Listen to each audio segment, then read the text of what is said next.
اللہ اکبر۔ اس کے بعد آپ دیکھیں کہ منظور مینگل صاحب نے سورہ البقرہ کی آیت تلاوت کی، فَإِنْ خِفْتُمْ فَرِجَالًا أَوْ رُكْبَانًا۔ اللہ تعالیٰ فرماتا ہے اگر تمہیں ڈر محسوس ہو تو پیدل چلتے ہوئے یا سواری پر تم نماز پڑھ لو۔ اب یہاں رجالن کے معنی منظور مینگل صاحب نے کیے ہیں کھڑے ہو کر، یہ معنی لغت کے خلاف ہے، بلکہ بالکل غلط معنی ہے۔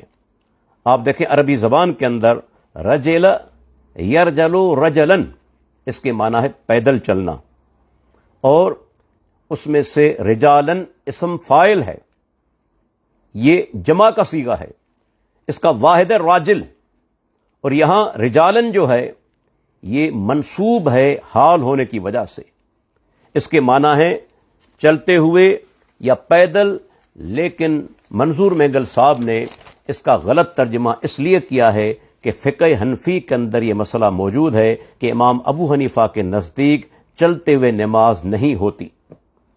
اب اپنے تقلیدی مذہب کو بچانے کے لیے مینگل صاحب نے ترجمہ ہی غلط کر دیا۔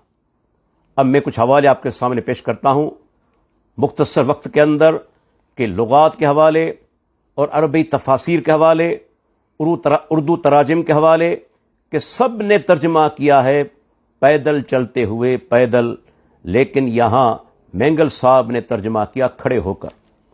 پہلا حوالہ عربی لغت سے تاج العروس دیکھ لیں، لسان العرب دیکھ لیں، النہایہ ابن اسیر کی کتاب دیکھ لیں، اس کے بعد علامہ طاہر پٹنی کی کتاب ہے مجموع بحار الانوار، ان سب نے معنی کیا ہے چلتے ہوئے یا پیدل۔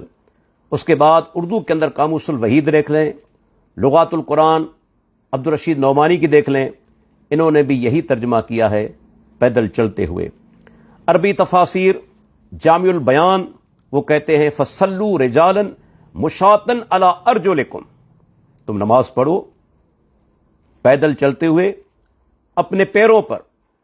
تفسیر قرطبی لکھا ہوا ہے مشا علی قدمیہ، تفسیر بغوی فصلوا مشاطا علی ارجلکم، فتح القدیر شوکانی کا مشا علی قدمیہ، البحر المحیط ماشین علی اقدامہم، ایسر التفاسیر مشاطا علی ارجلکم۔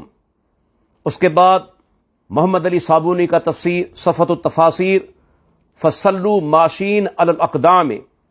اسی طرح آپ دیکھیں زاد المسیر، تفسیر بیضاوی، اس کے علاوہ التحریر والتنویر، تفسیر المنیر، تفسیر سعدی، جلالین، اور اس کے تفسیر نصفی، حاشیۃ الساوی علی تفسیر الجلالین، اس کے علاوہ اور بھی تفاسیر ہیں، تفسیر قاسمی، روح المعانی، تفسیر ابن عثیمین، ان سب نے معنی کیا ہے پیدل چلتے ہوئے۔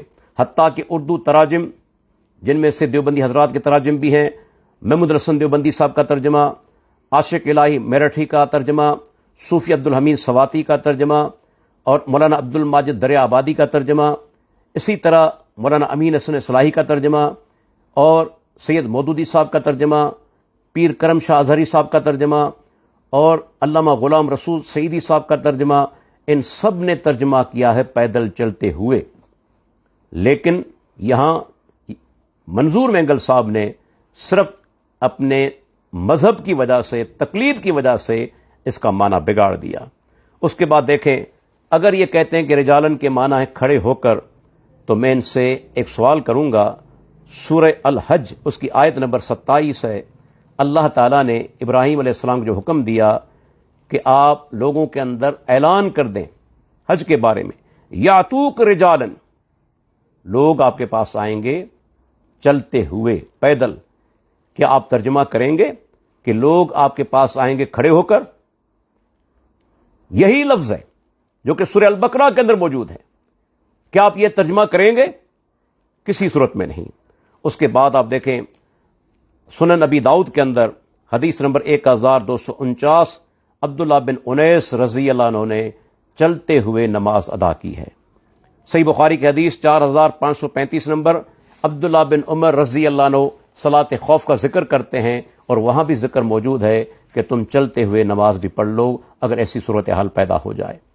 حتیٰ کہ میں یہاں ایک عظیم جملہ علامہ آلوسی کا بیان کروں گا، حالانکہ وہ حنفی ہیں، لیکن یہاں آ کر انہوں نے ایک عظیم جملہ لکھا ہے۔ انہوں نے لکھا کہ بھئی ہمارے امام کا مذہب یہ ہے کہ چلتے ہوئے نماز نہیں ہوتی، اور امام شافعی کہتے ہیں کہ نماز ہو جاتی ہے۔ وہ کہتے ہیں وَأَنْتَ تَعْلَمُ إِذَا أَنْصَفْتَ أَنَّ ظَاهِرَ الْآيَةِ صَرِيحَةٌ مَعَ الشَّافِعِيَّةِ۔ وہ کہتے ہیں اگر آپ انصاف کریں گے تو آپ جان لیں گے کہ اس آیت کا جو ظاہر ہے وہ شافعی مذہب کے بالکل یعنی کہ اس کے حق میں ہے، سریعاً اس کے حق میں۔ یہ علامہ آلوسی کے الفاظ ہیں، جلد نمبر 2 صفحہ نمبر 158 روح المعانی۔ اور اس کے علاوہ منظور مینگل صاحب نے مولانا ابوالکلام آزاد کا ذکر کیا ہے اور ایک واقعہ نقل کیا ہے کہ انہوں نے نفلی نماز کے اندر رفع الیدین کیا، لیکن فرضی نماز کے اندر رفع الیدین تک کو ترک کر دیا، اور حوالہ دیا ہے مولانا مناظر احسن گیلانی کا۔ بلکہ میں یہاں تک کہوں گا کہ مولانا ابوالکلام آزاد رحمۃ اللہ علیہ تو وہ عالم ہیں جنہوں نے اپنی کتابوں کے اندر جا بجا حنفی مذہب کا رد کیا ہے۔ یہ میرے سامنے کتاب موجود ہے ان کی تذکرہ، اس کے اندر آپ دیکھیں انہوں نے کئی مقامات پر فقہ حنفی کا رد کیا ہے، ان کے ہیلوں کا رد کیا ہے، ان کی رائے کا رد کیا ہے۔ بلکہ یہ کتاب جو میرے سامنے موجود ہے حواشی ابوالکلام آزاد، اس کو ترتیب دیا ہے سید مسیح الحسن نے، یہ ہندوستان کے ہیں۔ اس کتاب کا صفحہ نمبر 275 مولانا ابوالکلام آزاد رحمۃ اللہ علیہ فقہ حنفی کے بارے میں کیا کہتے ہیں؟ کہتے ہیں ناقابل انکار دلائل سے ثابت کیا جا سکتا ہے کہ فقہ حنفی جس قدر اسرار شریعت کے خلاف ہے کوئی فقہ نہیں۔ 275 نمبر صفحہ، یہ ابوالکلام آزاد رحمۃ اللہ علیہ کے حواشی ہیں جو انہوں نے اپنی کتابوں پر لگائے ہیں، اور ان کو ترتیب دیا ہے سید مسیح الحسن صاحب نے۔ اسی کتاب کا صفحہ نمبر ہے 277، اس کے اندر لکھتے ہیں کہ مولانا ابوالکلام آزاد نے حاشیہ لگایا ہے کہ فقہ حنفی کا آسان و سہل ہونا ایک طرف، اکثر حالتوں میں تو کوئی متمدن و حیات دوست آبادی اس پر عمل کر کے زندہ ہی نہیں رہ سکتی۔ یہ ابوالکلام آزاد رحمۃ اللہ علیہ کے الفاظ ہیں۔ اسی کتاب کے اندر کئی مقامات پر انہوں نے فقہ حنفی کا رد کیا ہے۔ اس آخر میں کہتے ہیں کہ اہل حدیث ہم ہیں۔ بھائی آپ اہل حدیث کب سے ہو گئے؟ آپ کو علماء اور محدثین نے اہل الرائے کہا ہے، اہل الرائے۔ آپ دیکھیں امام وقی کا قول جامع ترمذی کے اندر، اس کے بعد مقدمہ ابن خلدون، اس کے اندر آپ کو اہل الرائے کہا گیا ہے۔ الملل والنحل، عبد الکریم شہرستانی کی کتاب، انہوں نے احناف کو اہل الرائے قرار دیا ہے۔ کتاب السنہ عبداللہ بن احمد بن حنبل کی کتاب، اس میں بھی احناف کو اہل الرائے کا کہا گیا ہے۔ تعویل و مختلف الحدیث ابن قتیبہ کی کتاب، اسی طرح طبقات حنابلہ ابن ابی یعلا کی کتاب آپ دیکھیں گے تو حنفی حضرات کو عمومی طور پر علماء نے محدثین نے اہل الرائے قرار دیا ہے، اس وجہ سے کہ انہوں نے کئی مقامات پر صحیح حدیث کو رد کیا ہے اپنی رائے کی وجہ سے۔ ان کی کتاب نور الانوار کے اندر یہ جملہ موجود ہے، لو عمل بالحدیث لانسد باب الرائے، کہ اگر حدیث پر عمل کیا گیا، قیاس کے خلاف حدیث پر عمل کیا گیا تو رائے کا دروازہ بند ہو جائے گا۔ بلکہ مجھے افسوس کے ساتھ کہنا پڑتا ہے، مشہور دیوبندی عالم علامہ انور شاہ کشمیری صاحب نے ایک مقام پر ایک حدیث کے بارے میں لکھا ہے کہ میں 14 سال تک غور کرتا رہا کہ اس کا جواب کس طرح دوں۔ آپ خود سوچیں، حدیث ہم پڑھتے ہیں اس لیے کہ عمل کریں، اس لیے نہیں کہ اس کا جواب دیں۔ لیکن جب تقلیدی ذہنیت بن چکی ہو تو آدمی ہر وہ حدیث جو مذہب کے خلاف ہوگی اس کی تعویل کرے گا اور اس کا جواب دینے کی کوشش کرے گا۔ اہل حدیث تو وہ ہیں، جس طرح امام احمد بن حنبل نے کہا، کل من یستعمل الحدیث، جو حدیث پر عمل کرے، ڈائریکٹ عمل کرے۔ یہاں تو 14 سال انتظار کیا جاتا ہے کہ حدیث کا جواب کس طرح دیا جائے۔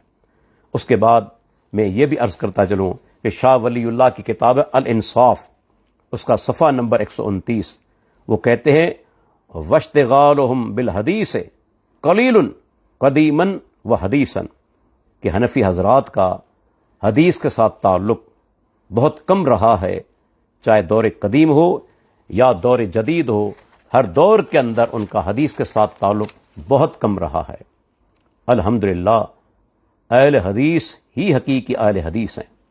آپ دیکھیں مولانا عبد الرحمن مبارک پوری رحمۃ اللہ علیہ، شمس الحق عظیم آبادی رحمۃ اللہ علیہ، مولانا نذیر حسین دہلوی رحمۃ اللہ علیہ، مولانا محمد علی جان باز رحمۃ اللہ علیہ، اور شیخ زبیر علی زئی رحمۃ اللہ علیہ، اسی طرح مولانا صلاح الدین یوسف حفظ اللہ، شیخ عبداللہ ناصر رحمانی حفظ اللہ، یہ ہمارے وہ علماء ہیں الحمدللہ جنہوں نے بے انتہا حدیث کی خدمت کی ہے، اور سلفی منہج پر بالکل نیوٹرل ہو کر، تقلیدی ذہنیت کے ساتھ نہیں، بلکہ اللہ کے بندو، آپ کے مدارس کے اندر تو ایک سال کے اندر 6 حدیثوں کی کتابیں پڑھائی جاتی ہیں، 6 کتابیں حدیث کی، جس کا دورہ کرایا جاتا ہے۔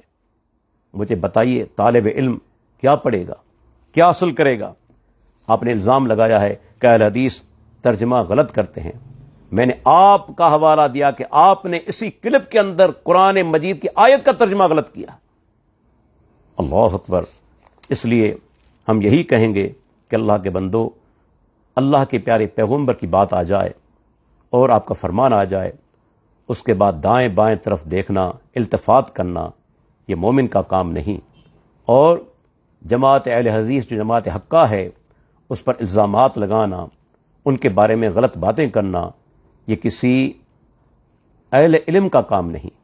اللہ تعالیٰ سے دعا ہے اللہ تعالیٰ ہمیں قرآن و حدیث پر صحیح معنوں کے اندر عمل کرنے کی توفیق عطا فرمائے۔ اللہ تعالیٰ ہماری موت ایمان پر فرمائے۔